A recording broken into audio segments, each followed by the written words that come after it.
¿Qué tal? Hoy quiero hablar sobre arquitectura de aplicaciones web. Y bueno, cuando hablamos sobre arquitectura de aplicaciones web, nos podemos referir a muchas cosas dependiendo de qué es lo que nos queremos enfocar. Muy bien, por ejemplo, podemos enfocarnos en el frontend, que es el cliente, o en el backend, que viene siendo todos los servicios y servidores. Pero incluso esa no podría ser la mejor división para definir aplicaciones web o la arquitectura de aplicaciones web. Y la razón de eso es simplemente porque ya sea el cliente o el servidor, eh, hoy en día en aplicaciones modernas se expanden bastante. O sea, ya no es simplemente el cliente, sino que el cliente se compone de muchos componentes diferentes, muchas tecnologías que lo hacen funcionar de cierta forma. Y cuando hablamos del servidor, pues incluso más. Existen muchísimos componentes que lo hacen funcionar de la forma en la que funciona. Y bueno, mi propósito con esta serie de videos es hablar sobre todas las partes que componen a una aplicación web. Ya sea que estemos hablando de cliente, o sea, frontend, o backend, o servicios. Podemos estar hablando de protocolos de comunicación en aplicaciones web o protocolos de seguridad en aplicaciones web. Podemos incluso hablar sobre autenticación, ya sea del lado del cliente o del lado del servidor. Podemos hablar sobre autorización en aplicaciones web. ¿Qué tal sobre distribución de aplicaciones? ¿Cómo se distribuye una aplicación? También podemos hablar sobre cómo escalas una aplicación web. ¿Qué pasa cuando pasas de 1000 usuarios a 1 millón de usuarios? ¿Cómo mantienes una aplicación que esté disponible con esa carga de trabajo? Podemos hablar de conceptos de testing. ¿Cómo haces testing de una aplicación? Eh, Compone de muchas categorías, por ejemplo, unit testing, integration testing, end-to-end testing, system testing, muchísimos otros tipos de testing. Eh, Bueno, pero ¿qué tal sobre almacenamiento de datos? Puedes almacenar datos en el cliente, también puedes almacenar datos en el servidor. ¿Cómo lo haces? ¿Cuáles son las mejores formas de hacerlo? Reporte de errores, ¿cómo manejas errores? Bueno, ya vimos que existen muchos temas de los que podemos hablar y todos estos impactan la arquitectura y cómo creas tus aplicaciones web. No estamos limitados nada más a qué framework utilizas, por ejemplo React, sino estamos enfocándonos en sí cómo es la arquitectura web, qué hay disponible y qué es lo que podemos hacer. Bueno, todos esos temas suenan muy abrumadores, son muchísimos, y es por eso que lo decidí hacer en una serie de videos. Pero en este video de hoy quiero hablar sobre qué es lo que sucede en el navegador, en el cliente, y cómo es un poco el ambiente de desarrollo. Bueno, primero para este video quiero enfocarme en lo esencial. Hoy, en 2020, existen muchas formas de crear aplicaciones web. Y cuando digo aplicaciones web, tal vez algunos de ustedes se confunden, no lo sé, dependiendo de qué tan familiarizados estén con tecnologías web. Una aplicación web es una página web. La razón por la cual decimos aplicaciones web es porque una app web es básicamente una página web moderna. Una página web usualmente es una página que es estática, muestra contenido, aunque sea bonito y todo, pero es una página estática. Una aplicación web es un poco más dinámica, provee más funcionalidad que solamente mostrar contenido. Y a esto nos referimos con aplicaciones web. Pero en términos fundamentales son lo mismo, se componen de los mismos, se puede decir, fundamentos, y eso es de lo que nos vamos a enfocar en este video, los fundamentos de cualquier aplicación web. Para esto vamos a tener que entender cómo funciona un navegador, debido a que nos vamos a estar enfocando en aplicaciones que corren o se ejecutan en un cliente, que es un navegador. Tenemos que entender cómo funciona un navegador. Y obviamente los navegadores, ya sea Chrome, Safari, Firefox, lo que sea, tienen muchas funcionalidades. Tienen historiales, tienen preferencias, tienen temas, tienen extensiones y muchas otras cosas. Pero no vamos a enfocarnos en ese tipo de funcionalidad, sino vamos a enfocarnos en el ciclo de vida de una aplicación o de una página. Bueno, una aplicación web fundamentalmente es la representación del DOM.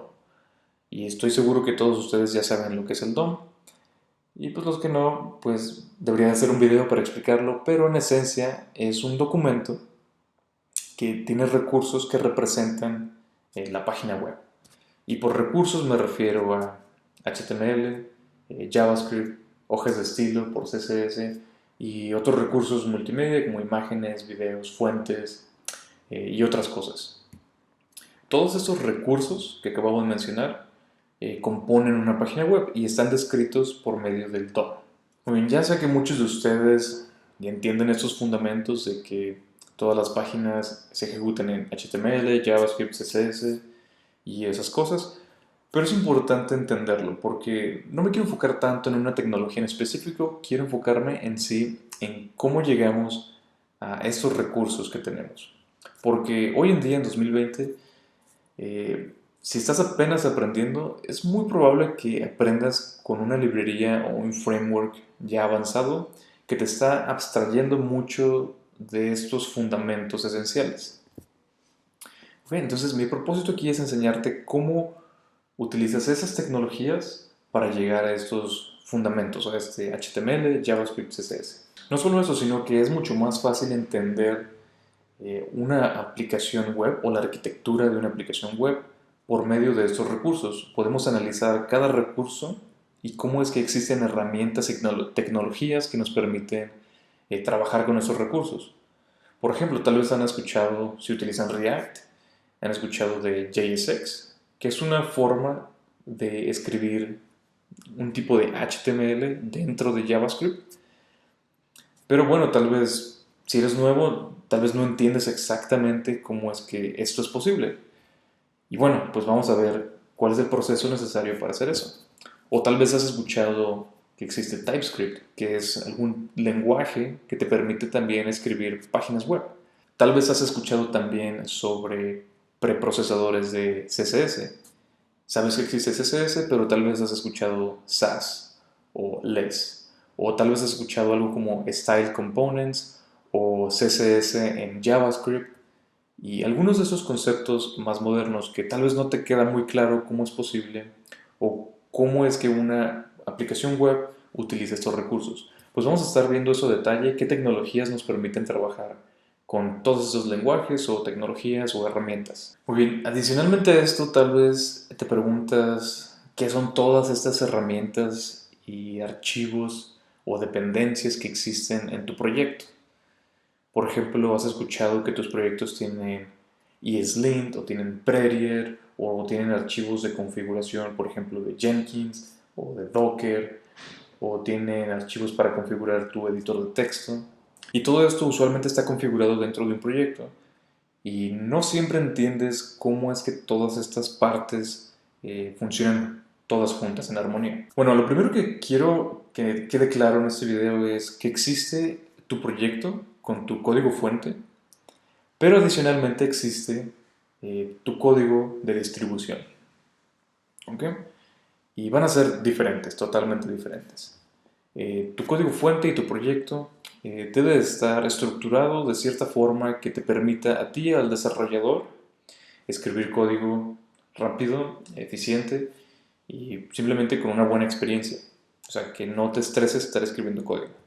Vas a tener herramientas que te faciliten hacer muchos procesos tediosos y automáticamente. Sin embargo, todo este código no necesariamente es el mismo código que va a estar disponible en el usuario. O sea, el usuario final en su navegador va a tener un código diferente, que es un código de distribución. Y bueno, y quiero que se entienda este proceso diferente de cómo pasa tu código, tu proyecto, código fuente, a un código de distribución. Ok, y tal vez lo que estás pensando es, pues qué flojera estar pensando en configurar herramientas y entenderlas y estar leyendo documentación, pero en verdad gran parte de ser front-end developer o cualquier tipo de developer o desarrollador implica entender todas estas herramientas, todas estas partes, todos estos componentes que hacen que una aplicación funcione de una forma correcta. Por ejemplo, si no entiendes todas las herramientas de tu proyecto, ¿cómo puedes identificar dónde existe un problema? ¿O cómo puedes identificar qué herramienta vas a reemplazar o qué herramienta vas a actualizar? o incluso cómo lees un mensaje de error que está señalando alguna herramienta que no conoces. Pues la verdad es que tienes que entender las herramientas y es por eso que pues quiero explicarlo en términos de no nada más los fundamentos, sino las herramientas que te permiten llegar a esos recursos fundamentales. Ok, ya vieron que existe una diferencia drástica en el código de fuente de tu proyecto y el código de distribución. Bueno, ahora quiero que esto quede un poco más claro. Vamos a hablar de este proceso, pero vamos a hablar de tres pasos importantes. Okay, el primero de los que vamos a mencionar es la transpilación de tu código. Y bueno, tal vez te estás preguntando, pues, ¿qué es, no? O tal vez ya lo has escuchado, ¿qué es la transpilación? Pero básicamente la idea es que JavaScript está disponible en muchas versiones. ¿Ok? Tal vez han escuchado algo como ECMAScript 2020, 2019, 2018, tal vez ECMAScript 6, o tal vez lo han escuchado como ES6, ES 2020, o cosas así, pero no les queda muy claro, pues, qué es todo eso. Pues básicamente son versiones de JavaScript. Se hizo un estándar de que las versiones de JavaScript van a salir una por año y se van a nombrar así, ES y el año donde está saliendo. Y van a tener nueva funcionalidad en cuanto al lenguaje de JavaScript. Ok, bueno, ¿y qué tiene que ver todo esto con transpilación? Bueno, la idea de transpilación es que tomas algún tipo de lenguaje. En este caso vamos a hablar del ejemplo de JavaScript, una versión, por ejemplo, 2020, JavaScript 2020, o sea, lo último que está disponible. Vamos a tomar ese código y lo vamos a pasar por un proceso de transpilado para que ese código se transforme en un código que soporte una versión más vieja, una versión más estable. ¿Y a qué me refiero con más estable? O tal vez te estás preguntando, ¿por qué haría esto? ¿No? ¿Por qué lo transformaría si una versión nueva es mejor? Ok, vamos a considerar esto. Eh, una pregunta que te voy a hacer es, ¿en dónde se ejecuta tu código? La respuesta es se ejecuta en el navegador del usuario, o sea, en un Chrome, en un Firefox, en un Safari o en un dispositivo móvil, pero se va a ejecutar en un dispositivo del usuario. Bueno, tú como desarrollador no tienes control de qué versión de JavaScript tiene ese usuario. Por ejemplo, tal vez tu audiencia, 50% de tu audiencia tiene una versión que soporta JavaScript 2015 y tú escribiste tu código en JavaScript 2020. Cuando tu código llegue al navegador del usuario, pues vas a tener un montón de errores porque pues su navegador no soporta el JavaScript más moderno. Entonces la idea detrás de transpilar el código es transformar el código en algo más estable, en algo estable que se pueda ejecutar en muchos navegadores o la gran mayoría, de ser posible, en todos los navegadores. De esta forma estaría seguro que tu código va a ejecutarse correctamente. Ok, en este caso mencioné versiones modernas de JavaScript, pasarlas a versiones más antiguas de JavaScript, pero no nada más es eso, sino, por ejemplo, tal vez has escuchado sobre TypeScript, que es un lenguaje separado, basado en JavaScript, pero es un lenguaje que expande JavaScript y le agrega más funcionalidad. Pero al final de cuentas, los navegadores no entienden TypeScript. O sea, si tú le das TypeScript a un navegador, no lo va a entender. Entonces, si tú escribes TypeScript, tienes que forzosamente transpilarlo. Si no, no vas a poder ejecutarlo.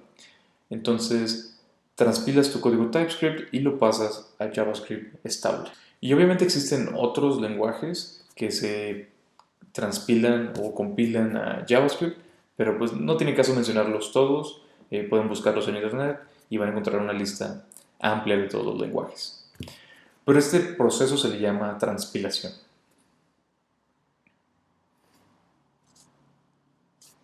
Muy bien, otro proceso importante en la distribución del código, después de la transpilación, es la minificación. Y tal vez ya lo han escuchado, pero es la idea de que tu código se haga más compacto.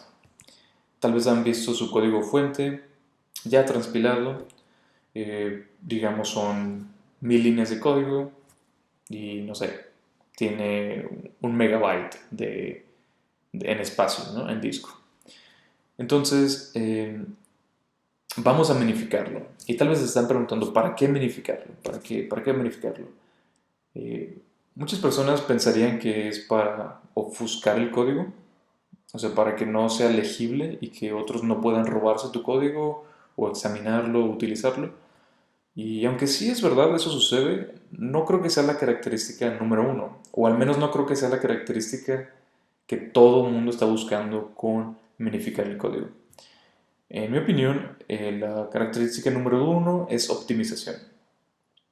Eh, Cuando tú escribes código en tu ambiente de desarrollo, en tu código fuente, tú quieres escribir código legible, con nombres descriptivos y con espacios que sean legibles, saltos de línea, etcétera, incluso comentarios. Pero todos estos como adornos para que se hagan legibles hacen que el código sea más pesado, o sea, el tamaño en disco es más pesado. Digamos que al final tu archivo es 1 megabyte y ese archivo lo quieres hacer disponible a un usuario y ese usuario tiene que consumir 1 megabyte de datos, ¿no? En su red. Si está en una red móvil, usualmente le limitan la cantidad de datos que puede transmitir. Entonces el hecho de que tu app consuma 1 megabyte, pues le estás castigando en eso, ¿no? Obviamente tiene que consumir alguna cantidad, pero entre menos sea la cantidad, mejor. Entonces, si tú minificas tu código o todos tus recursos, puedes reducir este espacio, ¿no? En lugar de que tu archivo pese 1 megabyte, ahora va a pesar, digamos, 100 kilobytes. Y estás reduciendo, pues bastante, ¿no? Casi 9, 10 veces. Entonces, es buena idea optimizar tu aplicación por medio de una minificación. Bueno, y esa es la idea detrás de minificar. Un paso de optimización que a la vez también te da obfuscación de tu código. Muy bien, y vamos a hablar sobre el tercer paso que me parece importante en la distribución o hacer código de distribución en tu proyecto. Es la agrupación de código o agrupación de archivos. La agrupación de archivos es la idea de que cuando tú escribes tu código tienes, digamos, 10, 20, 50 archivos y quieres agruparlos en uno solo, o tal vez en dos o tres, dependiendo de tu caso. Pero quieres agrupar varios en una cantidad menor. Y la idea es de optimizar tu aplicación. Estás agrupando tu código para que consuma menos recursos para un usuario. Y bueno, tal vez te estás preguntando, bueno, ¿y qué diferencia tienen, no? Si mi aplicación está dividida en 100 archivos o en un archivo, ¿cuál es la diferencia si al final es el mismo código? Sí tendrías razón, es el mismo código y tal vez incluso el mismo espacio en disco, debido a que ya lo minificaste, pero está dividido en varios archivos. Y hay que entender un poco de la arquitectura, de cómo funcionan los navegadores y las páginas web. Para que tu código se haga disponible a un usuario en un navegador, forzosamente el navegador tiene que hacer una petición HTTP a un servidor, ¿no? Donde está tu página, tus archivos. Ok, va a enlazar esa comunicación, esa petición, y va a estar pidiendo archivo por archivo. Tiene que lanzar una petición HTTP por cada archivo que quieres cargar en la página. Si tienes 100 archivos o 10 archivos, tiene que hacer 100 peticiones HTTP. Y cada petición HTTP, debido a que utilizan el protocolo TCP, tiene cierto, digamos, castigo, cierto proceso para establecer la conexión que aumenta los recursos de web y no nada más los recursos en cuanto a bandwidth, pero también el tiempo para establecer esas conexiones. ¿Okay? Alternativo a esto, lo que puedes hacer es agrupar todos en uno solo. De esta forma solamente se lanza una petición HTTP y se hace la descarga del archivo. Obviamente no tiene que ser una, pueden ser más de una y dependiendo del tipo o el caso de uso, tecnologías más modernas o en arquitecturas más modernas, puedes hacer el concepto de lazy loading o suspense, que después lo vamos a mencionar, pero es la idea de que no cargas todo al inicio de la página, sino que vas cargando en cuanto lo vas necesitando. Y bueno, eso es una arquitectura ya que vamos a mencionar más adelante, pero la idea principal de agrupar los archivos es que vas a optimizar tu página.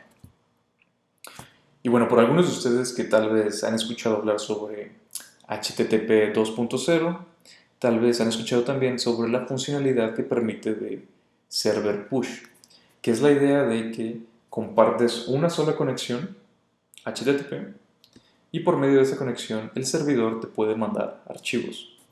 De esta forma, no tienes que establecer una conexión para cada uno de los archivos, sino que por medio de la misma conexión pueden mandarse diferentes archivos. Y bueno, en ese caso tendría sentido no hacer una agrupación, pero el problema está en, volvemos a que la web no está controlada, o sea, no tienes tu control de qué versión está ejecutando tu cliente.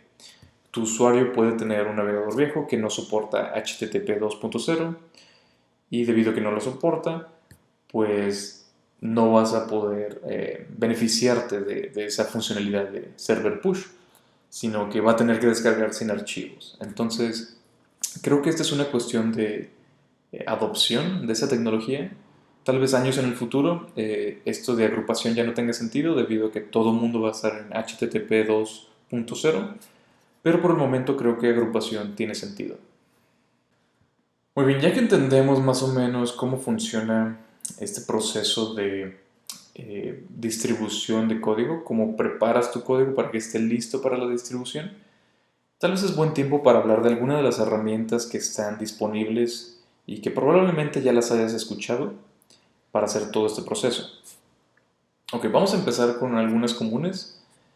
Por ejemplo, tal vez has escuchado sobre Webpack. ¿Okay? Webpack no es la única herramienta que está disponible para hacer pues, este proceso que vamos a mencionar, pero es una de las más populares. Webpack básicamente es un bundler, probablemente es más que un bundler, pero la idea es que te permite optimizar, agrupar tu código, minificarlo y hacer otros procesos que te permiten desarrollar tu aplicación de una forma mucho más fácil. No solo desarrollarla, sino que también distribuirla. Puedes configurar Webpack para que tenga diferentes reglas para diferentes tipos de archivos o recursos y también para que tenga diferentes tipos de procesos que tú quieres que sucedan durante el tiempo de vida de tu proyecto. Suena muy genérico lo que acabo de decir, pero la verdad es que Webpack es muy genérico. Es una herramienta que te permite personalizarla de una forma muy detallada, la cual puedes tener un resultado totalmente diferente de un proyecto a otro. Y tengo videos en este canal sobre Webpack, por si los quieres revisar, te los voy a recomendar aquí. Pero bueno, Webpack no es la única herramienta que te permite hacer todo este proceso de distribuir tu código. Eh, Tal vez han escuchado alguna que se llama Parcel, pero Parcel también es una idea similar, solo que se caracteriza por la idea de que no tiene tanta configuración como Webpack. Creo que eso ya cambió más con las nuevas versiones de Webpack, la 4 y la 5, pero sí, pueden revisar Parcel también, es algo similar. Adicionalmente existen muchas otras, tal vez han escuchado algunas llamadas Gulp y Grunt, que son fundamentalmente diferentes y de hecho ya no son tan populares, de hecho ya no las he escuchado en los últimos años, pero tienen la idea de ser como task runners. Le estás configurando tareas y estas tareas pueden hacer diferentes tipos de cosas. Tienen un ambiente de plugins que los puedes configurar para hacer transpilado, distribución, modificado, incluso publicación de tus recursos. Pero bueno, ya no son tan populares debido a que Webpack y otros bundlers han ganado el mercado debido a que pues tienen más documentación y son un poquito más fáciles de configurar y más completos. Muy bien, vamos a hablar sobre transpiladores. Y existe una diferencia aquí debido a que muchas personas piensan que Webpack hace todo por ellos. Pero en realidad Webpack por sí solo no es tan útil, o sea, sí es útil, pero no es tan útil. Webpack se basa en muchísimos plugins o muchísimos loaders que le permiten expandir su funcionalidad. Por ejemplo, casi cualquier proyecto de JavaScript va a tener configurado Webpack con Babel. Y Babel es el transpilador de JavaScript o de cualquier lenguaje, ¿no? TypeScript o JSX o lo que sea. Te va a permitir tomar tu código y transpilarlo a una versión de JavaScript más estable. Y bueno, Babel es bastante complejo, te permite una configuración extensa de plugins que pues simplemente te permiten extender mucha funcionalidad, incluso que no existe en JavaScript.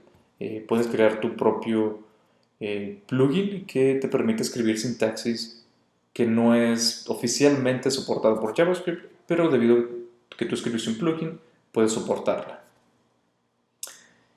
Y bueno, pero la idea es que Babel es un transpilador. Existen otros transpiladores y les voy a dejar un link en la descripción para que los vean. En lo personal, no he necesitado utilizar alguno otro más que Babel, ya que te permite configurar casi cualquier cosa. Pero en el tema también de transpiladores existen no nada más para JavaScript, sino que también para otros lenguajes, por ejemplo, transpilar algún tipo de CSS.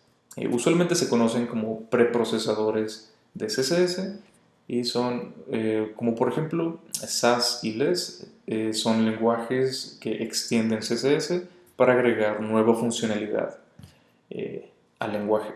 Obviamente el navegador no entiende Sass y tampoco entiende Less o tampoco entiende Style Components o cosas de ese estilo. Así que es necesario transpilar todo esto para que se haga disponible en el recurso fundamental que es CSS. Entonces, no importa qué tecnología utilices, al final se va a transformar en algún tipo de CSS. Muy bien, vamos a hablar sobre algo fundamental y obvio también que han estado viendo probablemente en cualquier proyecto que tiene que ver con JavaScript. Es que hoy en día todos los proyectos se desarrollan en un ambiente de Node.js. Tal vez lo han visto en que cuando abres tu proyecto siempre existe un archivo llamado package.json y siempre existe un directorio llamado node-modules.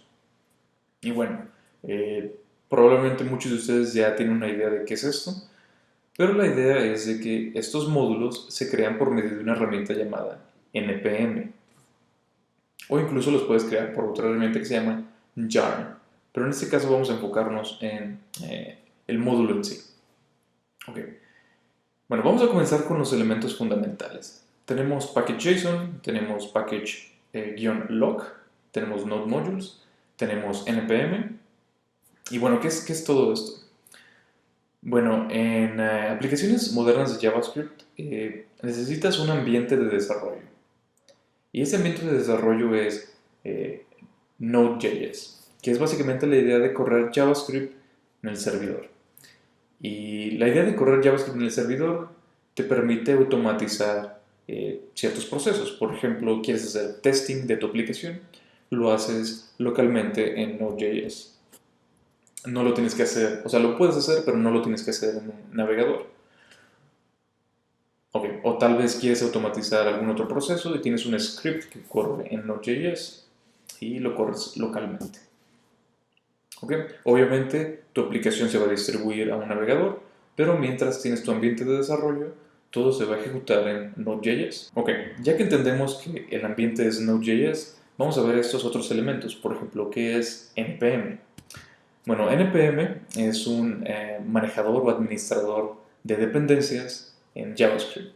Como ya mencioné, existen otros. De los más populares es npm y es Yarn, pero tienen más o menos el mismo objetivo, que es administrar tus dependencias y categorizarlas o sí, administrarlas en un archivo llamado package.json. Y la idea detrás de esto es que package.json contiene mucha metadata o características que describen tu aplicación, tu módulo. Y este package.json contiene desde nombre de tu aplicación, versión, autores, dependencias dependencias de desarrollo, incluso datos adicionales que otras aplicaciones pueden utilizar. Ok, y tal vez te preguntas qué es Node Modules. Pues Node Modules es dónde se almacenan todas tus dependencias. Debido a que NPM te permite instalar dependencias de un repositorio global, bueno, no global, pero un repositorio centralizado, que también se llama igual, la NPM. La herramienta de NPM, cuando tú instalas alguna dependencia, por ejemplo, npm install React, básicamente va a descargar ese módulo del repositorio de npm que está en sus servidores, lo va a descargar a tu proyecto y lo va a almacenar dentro de Node Modules. De esta forma, tu proyecto tiene disponible esa dependencia y pues ya la tienes lista para utilizarla de una forma muy fácil. También tenemos el archivo package.lock, que es un poco críptico, pero la idea detrás de eso es, como lo dicen ellos, congelar tus distribuciones. O sea, sé que tú tienes tu código y quieres estar seguro de que no importa dónde corras este código, siempre se va a ejecutar de la misma forma. Y bueno, en realidad package.lock es un detalle de implementación de este administrador de paquetes, pero la idea es tener en específico qué versiones de cada módulo dentro de tu aplicación se va a utilizar. Y podemos hablar más de esto en otro video, debido a que es muy específico en cómo trabaja NPM, eh, pero la idea va detrás de que cada módulo puede tener dependencias y esos módulos pueden tener otras dependencias y otras dependencias muchos niveles hacia abajo. Entonces la idea de package.lock es que cuando instales tus dependencias y las grabas en tu archivo de package.lock, siempre sean las mismas, no importa dónde corras tu aplicación. Y tal vez te preguntes, bueno, pero eso es lo que hace package.json. Ahí dice qué versión quiero usar. Bueno, sí y no. Package.json te dice qué versión usar, pero no te dice qué versión tus otras dependencias van a usar. O sea, tal vez tú usas React y React usa, digamos, Lodash. Bueno, tú no tienes control sobre qué versión de Lodash está utilizando React. Bueno, cuando utilizas package.lock, se especifica en específico qué versión se va a utilizar de React y de Lodash para que sea estable y se congele como que el estado de dependencias. Y bueno, como conclusión solo quiero mencionar que mencioné muchas cosas sobre el proceso de cómo se distribuye una aplicación y cómo funciona más o menos el navegador con sus elementos o recursos básicos que son HTML, JavaScript, CSS y otros recursos multimedia como imágenes, fuentes, videos, etc. Y todos estos recursos se generan de un proyecto, que es un código fuente y pasa por medio de herramientas que te permiten crear una distribución de tu código. ¿Okay? Y esta distribución de tu código es lo que tus usuarios ejecutan en el navegador. Bueno, eso es todo. Espero que les haya gustado este video. Si les gustó, por favor denle like y déjenme saber sus preguntas, dudas o comentarios que tengan pues en la sección de abajo de comentarios. Si quieren saber más sobre arquitectura web o algunos otros temas que hablo en este canal, por favor denle clic en subscribe, en la campanita, para que les avise de todos los videos. Y bueno, eso es todo por el video de hoy. Nos vemos hasta la próxima.